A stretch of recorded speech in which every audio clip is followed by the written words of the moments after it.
Are you looking to buy a home but don't really know what to look for when viewing properties? In this video, I'm going to share 5 things that you absolutely need to check out when viewing each home during your showings. If we haven't met before, my name is Dawn Morgan. I'm a realtor with eXp Realty and I serve the Edmonton and surrounding areas. Make sure to stay till the end to find out all 5 things that you should be checking out. So let's get started. Number 5, does everything work?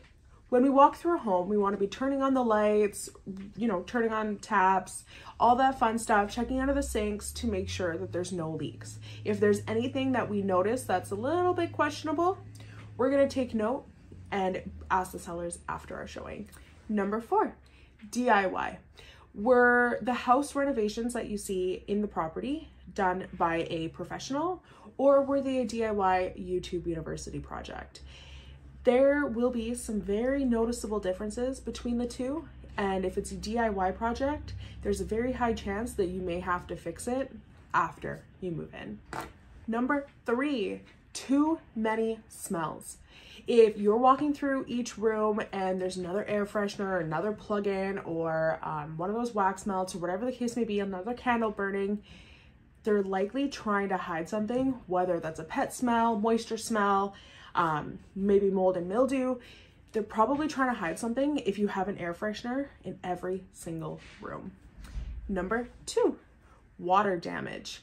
We're going to be checking the baseboards, especially in bathrooms, in the basement, in any areas, the kitchen, that kind of stuff where there could be a risk of water. We're going to be looking at the ceiling as well. We want to make sure that there's no water damage in the property, and if there are, we want to ask the sellers to make sure that it's been fixed or that the leak's not happening anymore. And number 1, foundation issues. When we go into the basement of a home that we're viewing, we want to check the basement to make sure that it's structurally sound and that we're not seeing any cracking, we're not seeing any water intrusion, we're not seeing any signs of something that's a little bit questionable. We want to also ask the sellers if they have any disclosures about the property that we should know about. We also want to check around the house for a positive grade to ensure that the water is running away from your foundation instead of towards your foundation. So there you have it. These are the top 5 things that you should inspect when buying a home. If you're thinking about buying in the Edmonton and surrounding areas, my contact details are in the description below. Also, feel free to check out my free buyer's guide on my website. I'll link that below as well. And if you need anything, feel free to reach out at any time. Happy home hunting.